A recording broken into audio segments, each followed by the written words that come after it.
أعوذ بالله من الشيطان الرجيم ശപിക്കപ്പെട്ട പിശാചിൽ നിന്ന് അല്ലാഹുവോട് ഞാൻ ശരണം തേടുന്നു.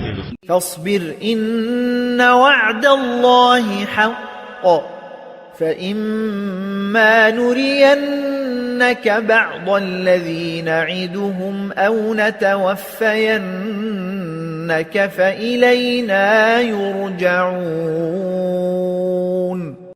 അതിനാൽ നീ ക്ഷമിക്കുക, തീർച്ചയായും അല്ലാഹുവിന്റെ വാഗ്ദാനം സത്യമാകുന്നു. എന്നാൽ നാം അവർക്ക് താക്കീത് നൽകുന്ന ശിക്ഷയിൽ ചിലത് നിനക്ക് നാം കാണിച്ചു തരുന്നതായാലും അതിനിടക്കുതന്നെ നിന്നെ നാം മരിപ്പിക്കുന്നതായാലും നമ്മുടെ അടുത്തേക്ക് തന്നെയാണ് അവർ മടക്കപ്പെടുന്നത്.